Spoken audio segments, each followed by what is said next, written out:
On this episode, Eric and I discuss Zaluzhny giving the finger to J.D. Vance, an attempted assassination of a Russian FSB agent, an impending war between U.S. and Venezuela, Mexican drug cartels using drones, thermal imagery, and more. Okay, let's go.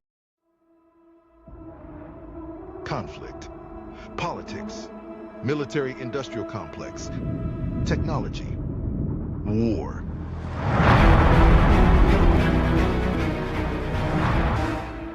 The Flash Traffic Podcast. The long gray penis.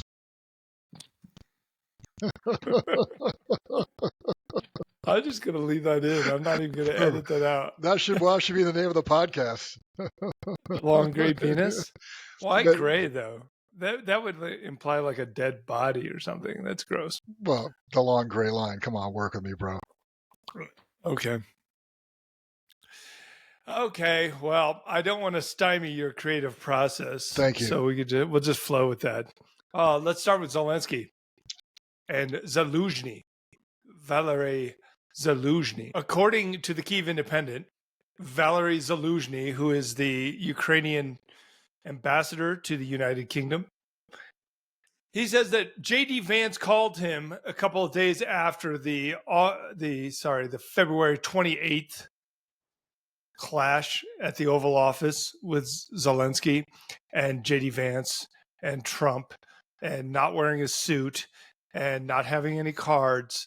And a couple of days after that, J.D. Vance called Zaluzhny in the UK to get some information about replacing Zelensky politically. And Zaluzhny said, the president of the United States? Well, let me get that right away. Fuck you. He told him to fuck off. Didn't take his calls, didn't pay any attention to him. Good for him. That was the right thing to do, of course. Good for him. J.D. Vance, Trump, and the modern GOP are Russian sycophants. The GOP motto is "Make Russia Great Again." Obviously, if you're Zelensky or Zaluzhny and you believe in an independent Ukraine, standing up to mass murdering dictators, which the modern GOP does not do, they actually support mass murdering dictators, then you would give J.D. Vance two middle fingers, exactly like he did. So bravo to him.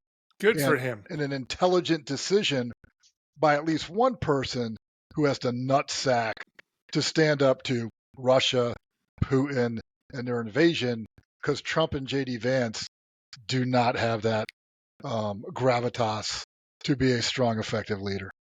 They don't have the cards? Are you saying Trump and J.D. Vance don't have the cards? They have no cards. They're cardless. Interesting that Zaluzhny appears to be the front runner to replace Zelensky right now, if elections were held right now in Ukraine. Okay. Hopefully, as long as he's a Russia hawk.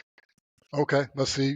They can do their thing. Yeah, that's fine. We'll see. The political system and the political showmanship in Ukraine is so ridiculously crazy.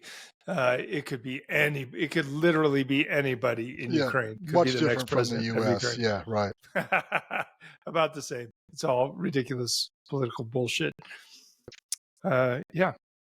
Do you think that's kind of damning to U.S.-Ukrainian relations that this story came out right now? That J.D. Vance more damning than whatever Russian sycophant rolling out the red carpet by Putin puppets at the GOP, any more damning than anything the GOP has done to help Putin stay in power? Yeah, I guess you're right. I guess it doesn't matter. None of this matters. Pick one of the 20 make Russia great again policies of the U.S. GOP. What level of political interference do you think is going to happen in the next Ukrainian presidential election on both sides, from the United States and from Russia? So when the war's officially over?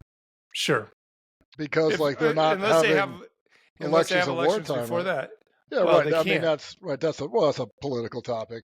But I think you got to remember, England didn't have elections during World War II because you're putting everything towards defeating Nazi Germany, and we'll figure out elections when we're done. And then when you're done, Winston Churchill got bounced. Okay, I got it. This is not unique or new. Well, The survival as a nation is at stake. it seems like Zelensky was open when asked about it. He seems like he is open to having presidential elections before the war is over. Okay. I think, according to Ukrainian, their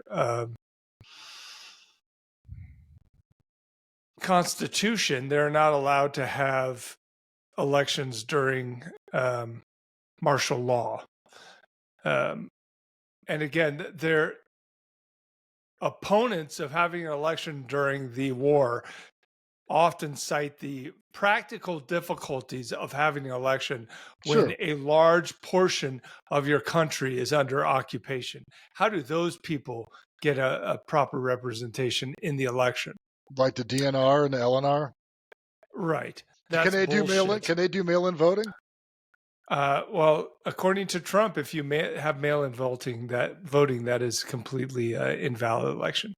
Yeah, he's trying to do away with mail-in voting. Yeah, nonsensical. The GOP wants to go back to Civil War voting procedures where you stand in line outside the grain store and turn in your piece of paper with an X marked on it because you're probably an illiterate farmer. Yeah, that makes a lot of sense.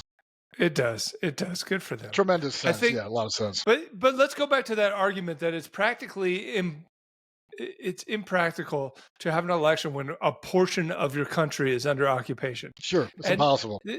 It is not, because in 2014, 2015, what percentage of Ukraine was under occupation at that point? Probably, I'm just guessing here, 15%. Yeah, all of Crimea and then the Donbass. A big part of the Donbass, right. Not all of it. And so they had an election, and Petro Poroshenko was elected during an occupational period. Now, granted, Crimea is a independent republic or something like that. No, it isn't. According to Ukrainian, their legal system, they have recognized. What are you talking about? I'll have to do some. We'll have to do a podcast. It's Russian occupied. Okay, but before Russian occupation, it had a special status as a semi-independent political status. Okay. Yes, that's cool. But when Petro Poroshenko was elected president in 2016, was it? I think that was 2015. So was he the first guy elected after Yanukovych? Yes, he was. There was an interim president. I can't remember who that was. So Yanukovych got bounced. Yeah. Fled to Russia. Him and his corrupt oligarchical cronies bounced. Sorry, Poroshenko may have been elected in 14, at the end of 14, but it's still kind of... That would have been right after the revolution. Yeah. Well, 2000. It was in February 2014. So at the end of 2014, because they had an interim. It doesn't matter. Who was the interim president? Boris Yeltsin, right? No, he wasn't Boris Yeltsin. What are you talking about? I don't remember. I don't want to look it up. I would have hired Boris Yeltsin. I would have gave him a contract. I would have gave him an 18-month contract, run the country in the interim, and then we'll figure this out. That's a good idea. You're full of good ideas. He's a great Democrat. Anyways, my whole point is to say, the point is, of course, you can have elections during wartime. Of course, you can have elections when 20% of your country is occupied by a foreign military. Of course, you can have presidential elections. Is it perfect? No. Is it? It's a shit show. Enough? Probably. No, it's going to be a shit show either way. Not good enough. People in Mariupol can't vote. Not good enough. Yeah, not good enough. This is nonsense now. You've entered the nonsense zone, and I reject it. Well, Ukraine, it doesn't look like Ukraine's going to get Mariupol back. So if you're never going to get a territory back, why should those people in that territory get us? You are. When you kick Russia's ass so hard they wear it for a hat, you get Mariupol back. Okay. Well, I guess in the future, sometime in the I reject far future, your they will get. defeatist Kremlin disinformation. You know No. what that makes me want to do? This. What's that? Oh, hand exercises. Yeah, Okay. that's what that makes me do. Wow. When I hear Kremlin disinformation, it Makes you want agitates to do me. hand exercises. That's great. By the way, that is a 100-pound tension hand grip thing. I literally could probably crush a brick. 100 I've pounds. achieved That's like superhuman 5 strength. pounds. It's taken me 11 years to get to this. Ooh. That's probably like 5 pounds. Look at this is of- Putin's of head. Pressure. I have a tenuous grasp Thank on you. sanity. Thank you. That Tenuous. was very value added to the podcast. This is Medvedev's head. I'm not even mad. I'm gonna leave it in. I don't care. I think that was very Putin's value number added to the one podcast. propagandist, Tony Tingle, the I am Tingle not. experience. I'm a realist, and I'm also allergic to bullshit. And I'm you're allergic to defeatist. bullshit. And you're I'm defeatist. not really a defeatist. You are by definition a defeatist. Okay, I am not. But You are what Stalin called a wrecker. a wrecker. Yep, we What? gotta get rid of guys like you're a wrecker. You want to wreck the Soviet system. You are a fly in the ointment that must be gotten rid of. Okay. Get rid of the wreckers. So we shot a few people. That's what he said. That's what he said. Stalin said he would say that like in front of like whatever the Duma or whatever. So we shot a couple people. So they met their end from a bullet. Hey, you know, what do you want? Got to get rid of the wreckers. Please move on to something else. Let's go on to Politico. I thought there was a pretty good interview. It was a written, interview with somebody, but they wrote it down. In Politico. So in other words, an interview. An interview, yes. That's what I was getting at. For the love of God. It's Monday morning. I'm Man, sorry. and I got problems? Okay, look at this. In Politico, and I'll put the link in the show notes so you can read it yourself because it's not behind a firewall. The title is, quote, "The Big Tactical Error in the Russia-Ukraine Negotiations." Look, it's in St. Petersburg. Look at all the gold leaf. It's not. It's in the gaudiest Oval Office ever. Look, it's the Sistine Chapel. This is an interview with Richard Haas, who is a veteran diplomat who's been around for years. Right. And he has something to say about the negotiations. And what I thought was interesting, they asked him, what points of leverage do Moscow and Kyiv both have individually? And they said, look, he said, Russia has, quote, Russia has more leverage over Ukraine than vice versa. That's because Russia is more self-sufficient. It has 3.5 times the population. It has a larger arms industry. It has a fairly large capacity to pay a price for the war and very few avenues for protest. It is not a level playing field. They are not evenly matched. All true. But like, bro, like even like a freshman, I don't know, political science student could have written what he just wrote. Is there any more beef in this nothing burger? Yeah, look, anybody can write anything. If you go on the Twitter idiotverse and you like to get all your news from a 25-year-old kid that lives in his mom's basement, that's fucking fine. If you like to do that, that's fine. You're kind of going off right now. Anybody can, I'm just saying you're kind of losing your shit right now. No, I'm just saying anybody can listen to anyone who writes anything. We have plenty of avenues out there for fake news, real news. You're describing an idiocracy. What I'm saying is when someone who is a veteran diplomat says something about the negotiations, okay, now we can listen to that and we can take heed to that, versus when you read on the Twitter idiotverse that, I think Russia has okay, who are you? Who are you? All I have to say to this article is thank you, Captain Obvious. All right, so what else? That's not the point. Was this the warm-up? Did we actually get to anything of value? It's not the point. Well, what's the point? He also says that he doesn't think Europe alone can help Ukraine out of this mess. Bullshit. He says, quote, because Russia has structural advantages and Ukraine left to its own devices can't match them, Europe can help Ukraine. But again, even Europe plus Ukraine may not be enough. The Bullshit. real question is what the United States is prepared to see. I don't know if that's a misquote. Not that Ukraine wins, not that Ukraine liberates territory by force, but that Ukraine doesn't lose. And that's well within our capacity. End quote. Couldn't disagree more. What a vapid statement. I think he's right. I think You couldn't be more wrong. Europe has more than 10 times the GDP of Russia. It's not going to, though. Right. We've talked about this. Right. But you could do anything you want. Much. They have the capacity to do it. Right. Maybe they don't do it, but they have the capacity to do it. So don't say they don't have the ability to do it. Yes, they do. You know what? This is a conscious political decision. Okay. And along those lines, Ukraine has the capacity to do it probably by themselves. You realize, and we've talked about this so many times, that there are two things going on in Ukraine.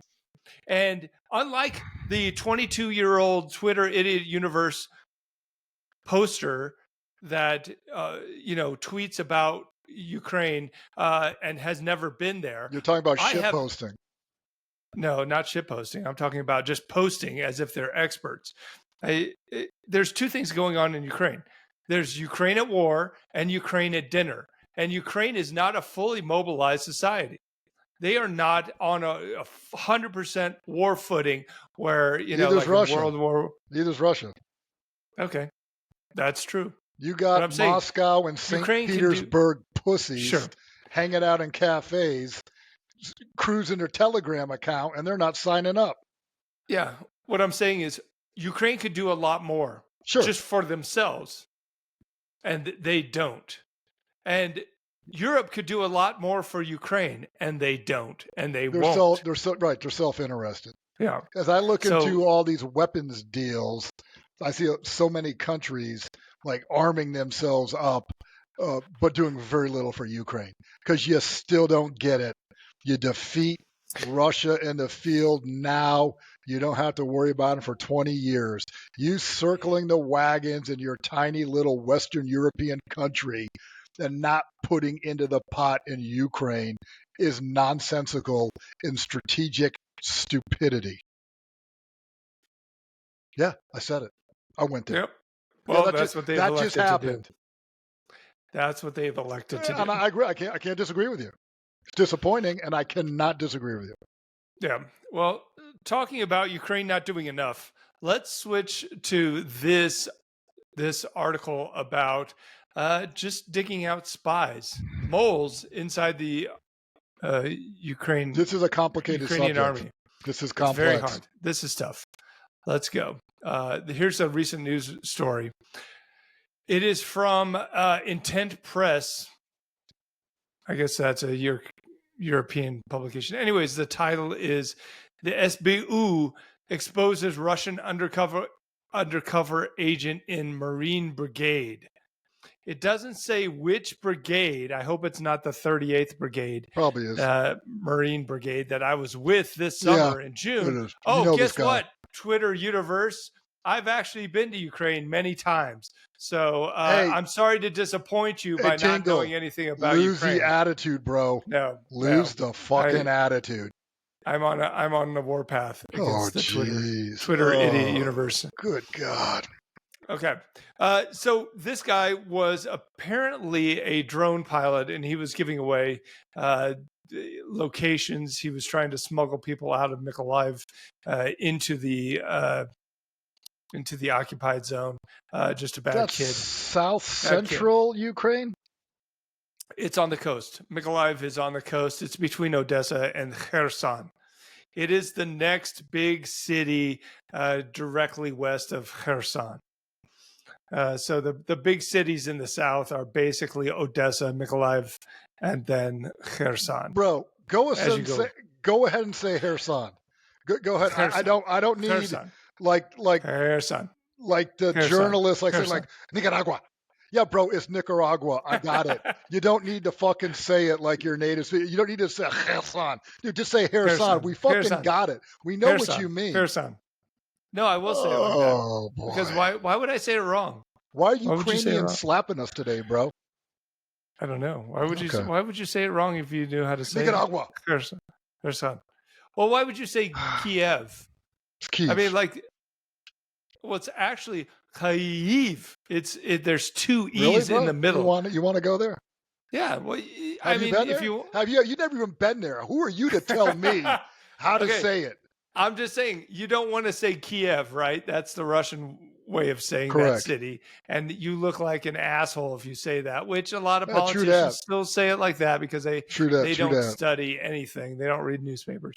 But actually, if you wanted to say Kiev like a native, it would be Kyiv with two e sounds, and one of the Thank you first for e sounds sharing. is "e." Thank you for sharing. You're welcome. Don't That's ever your bring this up language lesson. again. Don't That's your ever bring language this up lesson again. for today. Your Let's get Ukrainian back to language this lesson. no talent ass clown who's Yeah, look at going this to a stuff. pound you in the ass federal penitentiary. I will get more information from my friends in the 38th Marine Brigade and see what was the deal with this guy. But yeah, it's hard. Apparently, it's hard to dig out these guys from. Also, this is interestingly enough, the Foreign Legion. So let me pull this up. The headline from intelligenceonline.com is, quote, the difficulty of sniffing out Russian moles among Ukraine's foreign volunteer soldiers, end quote. Apparently, they're having a hard time both finding these Russian sympathizer moles inside the Foreign Legion.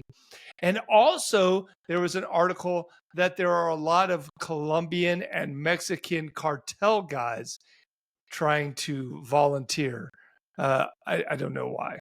Trying to get experience, wartime experience, trying to get drone experience. Who knows? But apparently, they're having a hard time rooting these guys out. So this is counterintelligence, or what we call CI work. This is detail oriented, very nuanced. Takes a lot of skill and talent. The U.S. military, at least for the Army branch, doesn't put a lot of effort or expertise into this. You can probably get away with quite a bit, right? Because you got to screen humans. You got to screen their ideology, their political thoughts, their background. This is where you become prejudiced, and you're like, you have a Russian sounding name. You're not coming here. You're from this region. You're not coming here. This is where you do bias and prejudice based on their background, just to be sure. This is why you take polygraphs. This is why Hegseth wants to polygraph like his admin assistant for their political views. Like, you're like, how do you root this out until someone gives some kind of indication that they're working for the enemy? So you got to do investigations. This is resource intensive. It is exhaustive. It takes a lot of resources, and you got to have evidence. You got to come up with some kind of evidence to pin on somebody to fire them, prosecute them, incarcerate them. This takes a lot of work. The U.S. has a decades-long running CI war against the Chinese from, stealing, insert whatever you think that they're stealing, everything. And they still get it. I say this counter intelligence piece takes a skilled person, and the U.S. Army doesn't treat them like they're a skilled person, doesn't give them any incentives to do it. I'd say the U.S. Army does a very poor job of it. While like Air Force OSI is considered skilled. They treat it much more like a career field. So this is a hard thing to do to sniff this out. You're right. Hard. It's hard. And the Ukrainians don't do a lot of due diligence when foreign volunteers want to come over and die in trenches. If you're a 22-year-old kid from Chicago and you want to come over there, and I was at a training ground for these new recruits just north of Lviv, and this was like last summer. I talked to a bunch of these kids, and they didn't know anything about Ukraine. They didn't know anything about the Soviet Union. They didn't even know what the Soviet Union was. They didn't speak Ukrainian. They didn't speak Russian. They had a bunch of problems, as you could imagine: girlfriend problems, wife problems, boss problems, money problems, problems with the law. And it didn't seem like Ukraine was doing a great job of vetting these individuals. Did they want to come over and die in a trench fighting Russians? Well, fine. They'll take them. But now they have a problem, apparently, with these guys Sure. being Russian stooges. You got to vet them. So, You have some kind of a vetting process. You're right. As one would imagine, at the start of a war or conflict, things are pretty loose, and the VDV will sort them out themselves. But now, as you get a little more mature in the war, you got to start taking these increasing measures. CI is a tough business. It's a hard thing to do. yeah. It takes a skilled person, but you got to treat it like it takes a skilled person. But I can see the drug cartels sending individuals over here to learn how to do drone warfare. Pretty clever. Check out this video. Pretty clever. There's a video right here. Drug cartel using a drone. Jalisco New Generation Cartel. They're a big, probably the biggest, most powerful cartel. And so they're obviously shooting at somebody, the equivalent of shooting over their heads, basically, like African. That one guy's like on the hood of his car with a scope there's other on guys the in the rifle. background just shooting their AK over their heads. These guys are idiots, but they have this drone, and apparently they're dropping grenades off the large drone, a little smaller than a vampire drone. So these guys, drug cartels, definitely learning from the war in Ukraine. They're a learning organization. Well, let's talk about what we see here with these guys. You're Sure. seeing some camouflage uniforms, right? That shows a next level of professionalism, as opposed to just like, wearing your sweatpants, like you're a Bulgarian gangster with your Reebok tracksuit on. So you see some camouflage uniforms. Okay, you're a little more professionalized. You see, I think all those guys had body armor on. They had some kind of kit with integrated body armor. Again, a little more professional. You can buy those online anywhere. You can buy anything like in the U.S. online and equip an army. You saw one guy with a Kevlar helmet. So again, a little more professionalism. You saw guys with unit patches on as well. And there's a lot of mismatch. This is, cartels are like a guerrilla unit. It's a mismatch of what the fuck all thrown together. Look at, they got a blue band on his arm to identify himself. Look, he's got a scar, a scoped scar. That guy did. This guy's got a scope on his weapon too. So you're showing, although it doesn't look like he's using it, but you got different, stuff, your kind of Frankenstein equipment thrown together. Then you got the dumb AK with no scope on it or red dot. You're not going to hit anything. Just shoot it in the air, bro. But you're seeing some professionalism here, kind of getting put together. It's interesting. They got those pretty big drones working. It's like they haven't put it all together into like a competent, disciplined unit because they're still a guerrilla force and a little fucked up. But if they had some training to bring this all together into a disciplined unit, they could probably be pretty effective. Now, that's why Los Zetas came on the scene like in the mid-2000s and made an impact, because these were former prior military police special operations guys and military, and they recruited from Guatemalan special operations, and they professionalized themselves-ish. And we're just a little bit like that guy right there has got pretty good kit. Fully camouflaged, body armor, kit, helmet. He's got a GoPro too. Don't forget the GoPro. Rifle That's with important. a scope on it. He has the potential to have his shit together. I'm not saying he does. But anyways, you're looking at this mismatch. That's a guerrilla unit that has different pieces of a professional force, but can't quite get their shit together, pull their head out of their ass. So they still do gangbang shit. So it's a little bit of everything. I'm less interested in the military proficiency of the drug cartels' individual squads. Well, that's your mistake. Than I am with the idea that they are learning from the war and they're adapting drone technology. Because that guy just had a DJI drone, right? So they just bought it on Amazon, whatever the Mexican Amazon.com, and had it delivered. Amazona. Amazonsky. I guess that's the Russian one. So, the Jalisco New Generation Cartel is one of the big dogs in Mexico. It's not Sinaloa anymore. These guys are aggressive. They've gotten more military-like, and they'll go head to head with Mexican military forces. They'll ambush convoys. They'll ambush armored vehicles. They'll shoot at helicopters. Like they are obviously a drug insurgency, a drug-based insurgency that fights the authority of the Mexican state. And if they can ever get their shit together with drones, with FPV drones, to take out any military vehicle Mexico has, you got a fucking problem. You already got problems. You already got large portions of your country run by the cartels. They're no-go areas for you. They start taking out any armored vehicle you have with a $500 POS drone, you got problems, dude. Who's going problems. who's going to adapt faster, the drug cartels Right. or the military that fights the drug cartels? Cartels. That's the question. I Cartels, think so too. They have more urgency to do so, more reason to level the battlefield. Oftentimes, institutional organizations are complacent.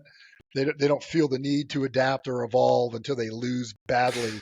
These guys have a reason to do it. There's going to be a period in Mexico starting, like a year ago, wherein the drug cartels are just, the pendulum has swung so far towards the drug cartels.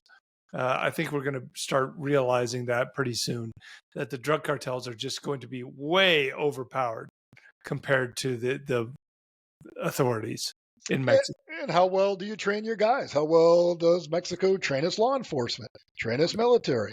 Are they highly motivated? Are they well paid? Are they well equipped? Are they professional? Are they a bunch of 18-year-old dudes who don't know shit, going up against a semi squared away element? Who knows? And it just makes me think back to the U.S. Army's, Twitter idiot post that said, "Have you ever seen a drone drop a grenade?" Oh God! Last month, where they were how embarrassing. Yes, I have, and it's the drug cartels in Mexico have been doing it for years. Really frustrating. How absolutely frustrating. Embarrassing. Yeah, it's ridiculous. Speaking of south of the border, let's just stay on this right here. The title of this New York Times article is, quote, "Is the Trump administration building up to a military confrontation with Venezuela?" So apparently they put 3 U.S. missile destroyers, Aegis class destroyers, in very close to Venezuela. Why? Who knows? For what? Show of force. And here's Nicolas Maduro in camouflage, in some kind of weird tiger striped. That's kind of cool looking, man. It looks random, cool, dude. It looks cool, man. If you say so. It looks like he got it from China, some Chinese camouflage. But yeah, what are they going to do? What are they going to do with destroyers?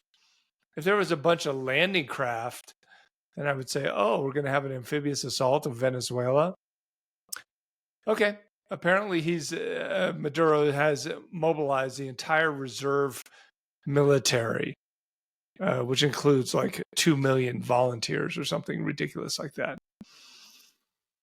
Okay, so that's a good thing. 4.5 million militiamen have been activated, but who knows what that actually means. If we can trigger them to do that over some nonsensical ships, and that costs them a lot of time and money and effort, right?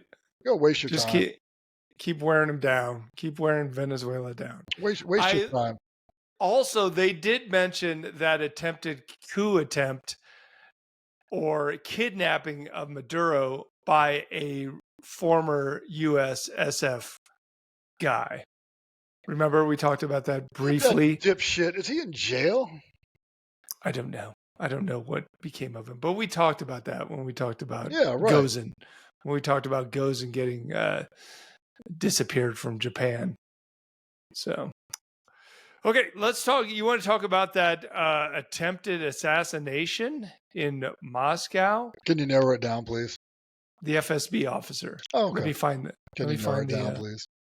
Yes, I'm finding the Twitter idiot This post. is juicy. Hold on.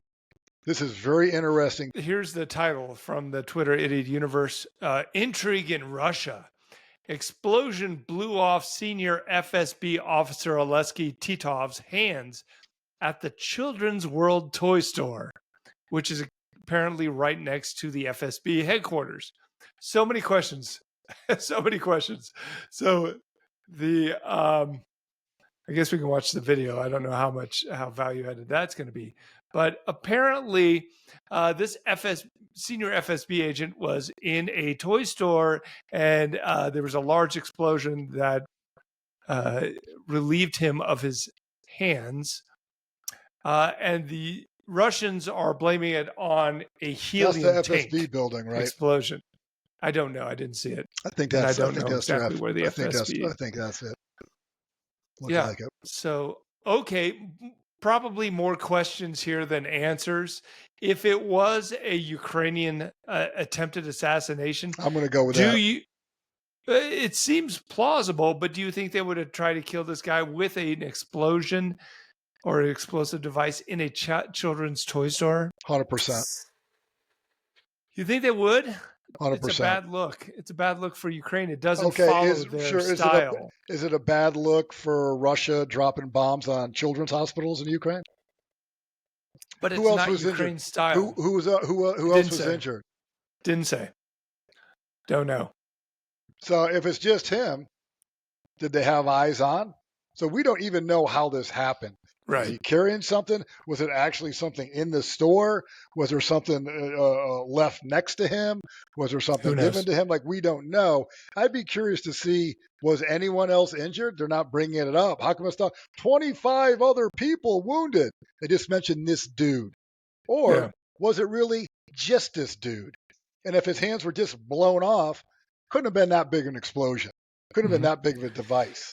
Now, remember, No, maybe. Go ahead. remember when they handed off a trophy statuette Yeah. to some war blogger in Right. a restaurant, blew up. They're all innocent people too around Yeah. them. They're all war blogger dickheads in Russia. That's a public place. How many Right. people were injured from that? I don't know. So was this a very specific thing? We're like, fuck it, we blew both his hands off. Good enough. Is that like the So- Israeli pager detonations? Oh, I blew a hole in my side. Everyone else is pretty much okay. Blew his hands Yeah. off. Everyone else is okay. I don't know. Sounds Yeah, pretty small. I think you have a good point. The fact that it only blew his hands off probably leads me to believe that it was a small, tiny object. Maybe a package or something that they gave him. Who knows? Who knows? It could be More to interesting. come. No, but know what this also tells you, though? If it was, would this be Gur or her doing this? HUR? In Ukraine, they pronounce it Gur, which is HUR, Ukrainian military intelligence What's the national intelligence? apparatus. The FSB equivalent. I'm not sure. I think it's SBU. Maybe it's SBU. Okay, so whoever did this, let's say Gur did this, did this. What's it tell you? What's it tell you? I'll get you Yeah. anywhere, dude. This is right next to, adjacent to FSB headquarters in Moscow, and this dude gets his hands blown off. What is secure? Who is safe? Where can I go? They would never do this in a kid's store. I'm good. I'm just going to hang out and get a lollipop on my lunch break. Yeah, bro, you don't have hands anymore. I guess you can't type up any more annual evaluations for your subordinates now, dude. Maybe AI will help him. Maybe through AI he can still do his paperwork. I don't know. I think there's more to come on the Toy Story assassination attempt. We'll keep you posted, listeners. Or nothing, and they bury it. Or nothing will come out of it. Or maybe it was just an accident, but I doubt that. So Moscow's answer to this is helium container used to blow up balloons to make them float. Had an Something like explosion. that. So was he like Something like that. rubbing the helium container when it blew up to blow his hands off? Probably. What's he doing in a kid's I toy store squeezed it anyways? so hard that the helium container exploded. I don't What's he think so, doing dude. in a toy store anyways? He should be at work. What a creep. He's getting toy for his kids. You know, FSB guys have kids too. Yeah, maybe. Who knows? We'll get you anywhere. Who knows? We'll get you in a kid's store. Let's end on a couple of videos. Let's talk about this thermal cloak video. Because This is what thermal. This is what puts snipers out of business. Look, Got nowhere to hide. Thermal imagery is so hard to defeat. Can't hide Right? anymore. This puts snipers out of business. Yeah. Look at this. You just stick out against the backdropping. Like you're hidden, but now you're too hidden. Yeah, how Boom. do you now that guy, that's not too bad, but you're moving. Yeah, you gotta keep moving. Like that, I don't know, maybe that's a tree. I don't know. Oh, that was a big one. Yeah, they use some big explosives. Now what is this? A tarp? Okay, we're gonna blow that up. Why not? Yeah, and just to be sure, you look different. I'm gonna hit you. Boom. Now here's the question. Okay, dude, I see the dude's feet. Come on, man. Here's the question. Is thermal imagery more effective? Ooh. Like, is thermal cloaks more effective in the winter? Because everything is colder and everything is blacker on thermal. So is there a crossover point where maybe like in late December where it's optimal to use thermal cloaking because it's just the right temperature outside? You better not be moving. Your feet better not be showing. Your hands better not be sticking out. Your head better not. Your face can't be exposed.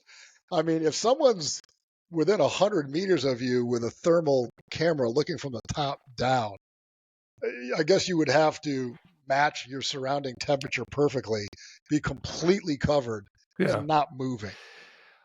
I think the bigger issue here is not just how difficult it is to evade the thermal imagery now on the battlefield, but the fact that it is so prolific because of Moore's law.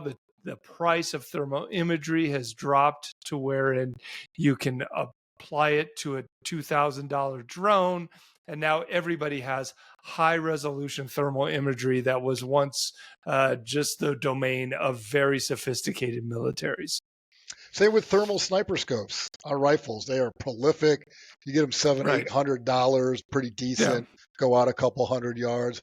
Buy them online. They're not controlled. For $2,000, you can get a pretty sweet thermal scope. For $2,000, you get a pretty good thermal scope for $2,000. You can get a sweet. You can hit anything at 600 meters for $2,000 for sure. Yeah. So I think it's just we're with the Ukrainian war, we're dealing with the proliferation of cheap, effective, capable commercial technology now. Tony, would you say that's the theme? Would you say perhaps ubiquitous drone warfare? The cost is the capability. The cost is the capability. Yes, I would. And I've said that many times. Yes, sir. And I will keep saying that. And I will not take that from you. Okay, let's end on this video. And I cannot explain it other than it appears That's to not be... that weird one you sent me, was it? Yes. I can't explain this video. I can't explain it. It appears... This is what it appears to me. It appears to be a group of American mercs somewhere in Africa. I would say Sudan, if I had to guess, just trying to interdict another vehicle.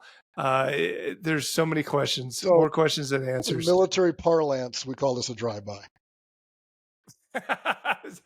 Is that the military Delta parlance? Bravo drive-by. Okay. All right. Let's check it out. Let's see it. Okay. Let's see. Just guys out for a drive. Like, who the fuck are these guys? I don't know who these swinging dicks are. Let's see what we can learn. Let's see what we can learn from the video. Okay, let's try to figure this out. Is that an M249? That's an M249 saw, right? On the bottom. Squad automatic weapon. Are they really playing like No, Motley this is Crue just in the a background. voiceover. Oh, that's a squad automatic weapon, Now, what's this guy M249556. doing? Like, dude, you're masking him. Let the big gun shoot. Okay, let's see this guy. Those guys are in trouble. That technical is in trouble. You're shooting him point blank, dude. Yeah, he's in trouble. Like, he doesn't have a chance. How is he still driving There's around? an SUV just drove by. Yeah. We gotta. Okay, let's see that one more time because there's just so many things going on. There's a lot going on There was a technical with looked like a 50 cal, and that guy has to be dead. Well, but I because didn't see a guy They standing were up. so close. They were so close to. No, not in the back. Just the driver front. has to be dead. The They were dude shooting him kept from point moving. blank. Let's see it again. And let me acknowledge one myth of warfare or law enforcement or movies. The motor vehicle does not protect you against anything. Nothing. A 9 mil will go Nothing. through a car door. If you're in a car, you might as well be standing right in front of the gun. You're a big target. Naked. It is not going to protect you. The automobile is not going to protect you.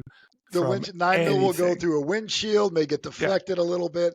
Dude, it's going to go right through it like Swiss cheese, dude. Yeah, that's a M249 squad automatic, right? Or machine gun. They got a pickup truck in front of them. Yeah, their pickup truck is in front of them, so they have two vehicles, and they're chasing two other vehicles. I guess Someone an SUV coming on the side. and a technical. Let's see what we can see. And you see it right here. This guy, that guy's got a suppressor. He starts shooting. I don't know why he's shooting. He doesn't have an area kind of weapon. And then the big gun what you got, is masked, like you said. And here we go. And then kills that guy. That guy's got to be dead, right? The driver of that vehicle has to be dead. Dude. Is it armored? I don't know. He stopped shooting pretty quick. And then who's in that SUV? Yeah, who's that guy? The dude's like, keep going. Get off the edge. Yeah. Yeah. So I don't think that SUV that comes in the end was even, I think that was part of their group because they didn't shoot at it. They let it. And if they're part of the group, that raises another question. What the fuck are you doing in that guy's line of fire coming up from the other side of the technical? You're going to get cut in half as well. It seems like I can tell from the voices that these are American mercenaries. You can't tell anything else. What makes you say they're a mercenary?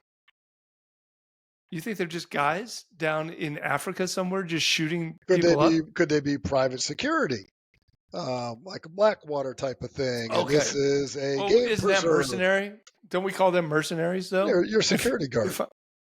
No. You're a security contractor.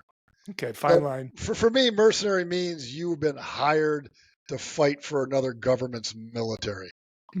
Okay. Oh, we're splitting hairs. No, I could. Or these guys special ops dudes. Like, I didn't wear a uniform all the time when I was deployed. Oh, you think they're actual government, active duty, special forces guys somewhere? They could be. It's called low visibility. Low vis. Did they seem like special forces guys to you? You're special forces. I worked with a lot of crazy motherfuckers. Sure. Let me ask you this. Since most people get their information from the 25-year-old in their mom's basement on the Twitter Idiot Universe, do you think your opinion of that video is worth more since you were a Special Forces U.S. Army officer? Not even a little bit. Not even a little bit. Not worth more? Nah, that's what I think. Not even a little bit. You know what? You need to observe, though, for stuff like this, what makes you a pro on this? I shot at people from a moving vehicle before. Does that make me an expert on it? Hardly. It makes you much more of an expert than the average. When you're in Baghdad, we call that Monday. Like, you're not a hero. You're not special. You're just doing your job. I'm just saying your insight into what we just saw is infinitely more valuable than the random Twitter idiot who has something to say about whatever. So you would have to really break down this video, like probably literally frame by frame. You would have to analyze what weapons do they got, what optics do they have, what kit do they have on, try to find something identifying on these. Like like there was no description of where this was at. No, nothing. Not even in the comments. So is this a TikTok video? But No, it was on the Twitter Idiot Universe. But U.S. Special Forces, get it on. no, it didn't have a title. But it did look very similar to what was going on in Sudan with the hilarity that is ensuing You would have to in Sudan analyze right now. the terrain. Is that Sudan? Does Sudan have like Yeah, it could be anywhere. savanna like that, like kind of grass and Yeah. trees, or I don't know. It's all speculation. But it was a fun video to watch. Hey, I'm glad to provide the expert analysis of the drive-by, The play-by. the mutual drive-by, parallel drive-by. If you, listener and viewers out there, if you would like to continue to receive expert analysis by two Army Like this. officers, one Special Forces retired Army officer, one PhD in public policy from George Mason University, that quality of analysis, if you're interested in that, please support us by going onto social media and just forwarding this, liking, subscribing, sending it to people you know, or you are always free to get the bulk of your knowledge from the 18-year-old in his mom's basement who has something to say on Twitter. That's okay too. Our analysis is unmatched. Yeah. I'll just leave it at that. I don't know about that. But that's going to be the thumbnail for this episode, is Eric working out with his 5-pound hand weight. 500-pound weight. Thank you. Nobody believes that. Okay, good chat. We will see you Goodbye. Wednesday. Don't be Bye-bye. a hater. Goodbye. No hate.